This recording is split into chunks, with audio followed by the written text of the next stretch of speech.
সুপ্রিয় শিক্ষার্থীরা, আজ তোমাদের সামনে আরও একটা উৎপাদন ব্যয় বিবরণীর অঙ্ক নিয়ে হাজির হয়েছি। অঙ্কটা একটু পড়ে শোনাচ্ছি। লিরা মিলস লিমিটেড এর উৎপাদন সংক্রান্ত তথ্যাবলী নিম্নরূপ। বিবরণ টাকা। কাঁচামালের মজুত 1/1/2017 45,000 টাকা। উৎপাদিত পণ্যের মজুত এটাও 1/1/2017, তার মানে আমার বছরে শুরু হিসাবটা আর কি, সেখানে আছে 70,000 টাকা। কাঁচামাল ক্রয় 6,60,000 টাকা। প্রত্যক্ষ মজুরি 4,80,000 টাকা। পরোক্ষ মজুরি 90,000 টাকা। কারখানা উপরিব্যয় 75,000 টাকা। কাঁচামালের মজুদ 31/12/17, এটা হচ্ছে বছরের শেষে 30,000 টাকা। উৎপাদিত পণ্যের মজুদ 31/12/2017, এটাও বছরের শেষের হিসাবটা বলা হয়েছে, 82,000 টাকা। বিক্রয় খরচ 48,500। অফিস ও প্রশাসনিক খরচ 1,10,000। উৎপাদিত পণ্যের বিক্রয় 18,30,000। পরিত্যক্ত দ্রব্যাদি বিক্রয় 3,500। এবার আমরা প্রশ্নটা একটু দেখি। ক, ব্যবহৃত কাঁচামালের ব্যয় নির্ণয় করো। খ, বিক্রিত পণ্যের ব্যয় নির্ণয় করো। গ, আয় বিবরণী প্রস্তুত করো এবং নিট লাভ অনুপাত নির্ণয় করো। অঙ্কটা একবার দেখে নাও।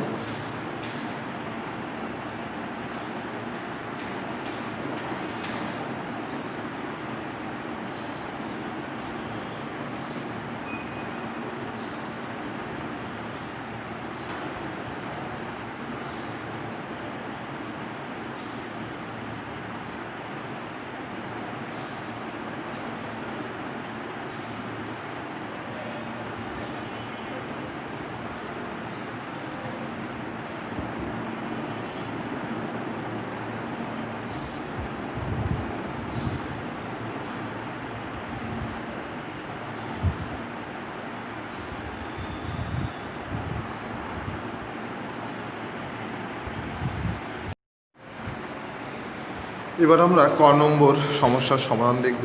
খুবই ছোট একটা সমাধান, বেশি বড় না, ছোট্ট একটা অঙ্ক। আমাদের ক নম্বরের প্রশ্ন ছিল ব্যবহৃত কাঁচামালের ব্যয় নির্ণয় করো। আমরা একটা ছক কেটেছি, বিবরণ টাকার ঘর 2টা। তুমি যদি একটা টাকার ঘরও কাটো তাও হবে, সমস্যা হবে না। বিবরণে আছে কাঁচামালের মজুদ, কিন্তু এই মজুদটা কিন্তু সমাপনী হবে না, অবশ্যই প্রারম্ভিক হবে। এই জন্য পাশে 1/1/2017টা উল্লেখ করে দিয়েছি। এটা হবে 45,000 টাকা। যোগ কাঁচামাল ক্রয়ে, নতুন করে যেটা করা হয়েছিল সেটা আগের বছরের সঙ্গে প্লাস করতে হবে, তাহলে বর্তমান কাঁচামালটা পাওয়া যাবে। তো আমাদের নতুন করে ক্রয় করা লাগছে 6,60,000 টাকা কাঁচামাল, যেটা টোটাল হলো 7,05,000 টাকা হয়েছে। বাদ কাঁচামালের মজুদ 31/12/17 তারিখ আছে 30,000 টাকা, এটা হচ্ছে সমাপনীটা, বিয়োগ করলে পাচ্ছি 6,75,000 টাকা। এইটা হচ্ছে ব্যবহৃত কাঁচামালের ব্যয়। তো খুব সহজ, মানে আমাদের প্রারম্ভিকটার সঙ্গে কাঁচামালটা যোগ করবো আর সমাপনীটা মাইনাস করবো, ব্যাস এইটুকুই, আর কোনো কাজ না। একটু দেখো কীভাবে আছে।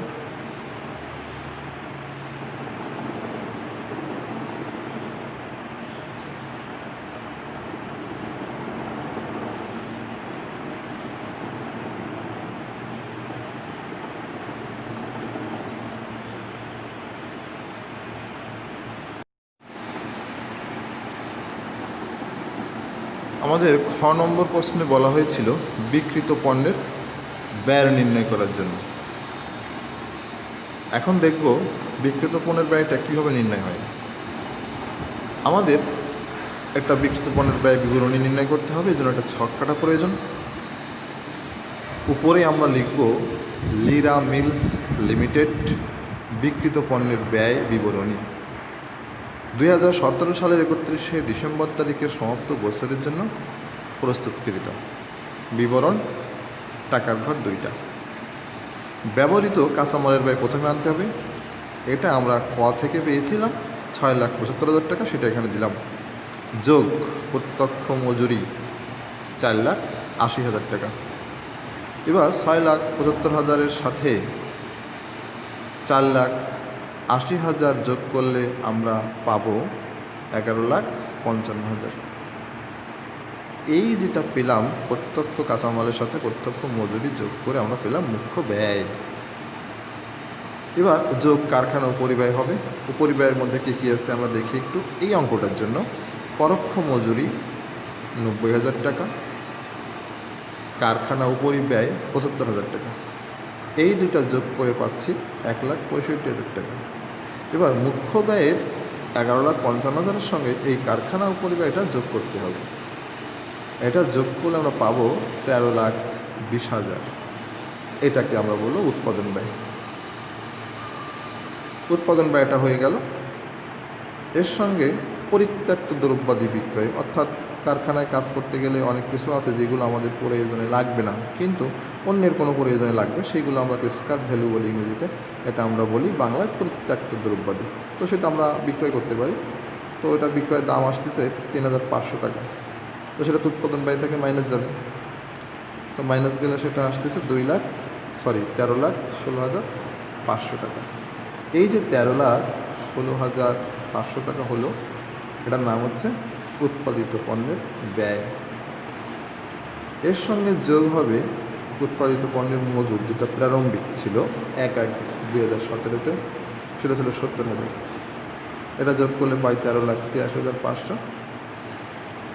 এখান থেকে উৎপাদিত পণ্যের মজুর যেটা ক্লোজিং অর্থাৎ সমবায়টা মাইনাস করবো। দেখো লেখা আছে মাইনাস উৎপাদিত পণ্যের মজুদ 31/12/17 82,000 টাকা।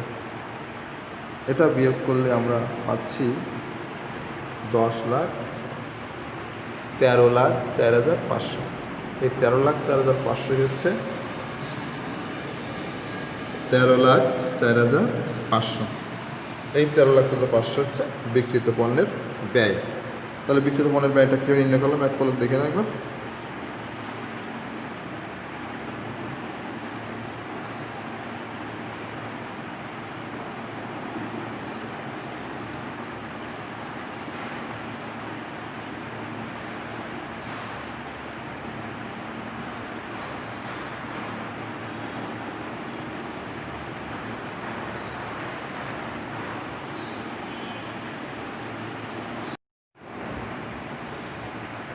এবার আমরা সমাধান গ দেখব।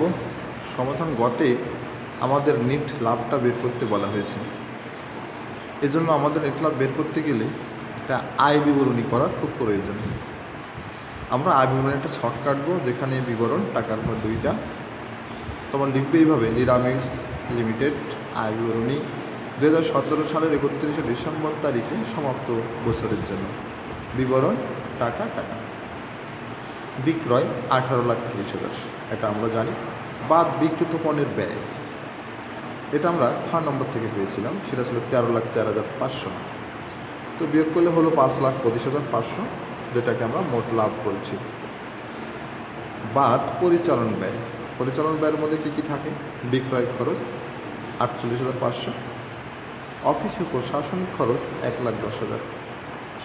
এই দুটো যোগ করে আমরা পাচ্ছি 1,58,500।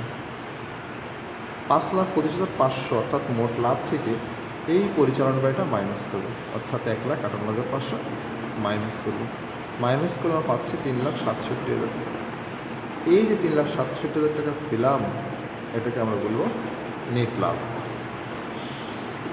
তাহলে নেট লাভটা আমরা কীভাবে পেলাম এটা অবশ্যই বুঝে ফেলেছি তোমরা।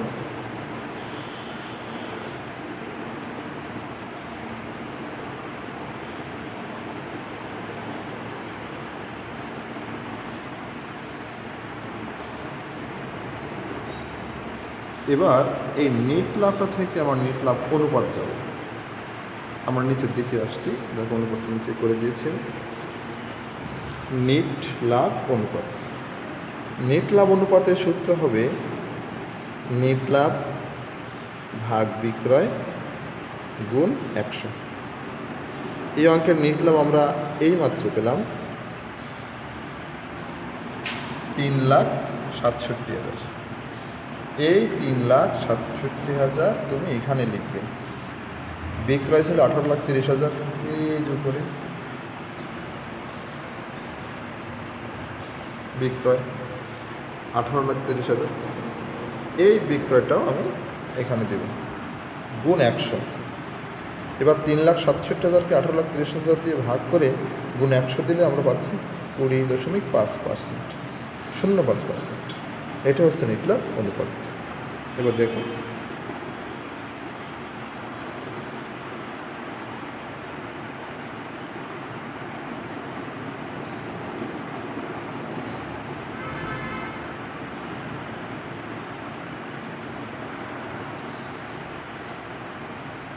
এই ছিল আমাদের আজকের অঙ্ক। আশা করি সবাই ভালো বুঝেছে। না বুঝলে তো যোগাযোগ করতেই পারো। তবে বাসায় প্র্যাকটিস করো, প্র্যাকটিস করলে অবশ্যই বেশি ভালো পারবে।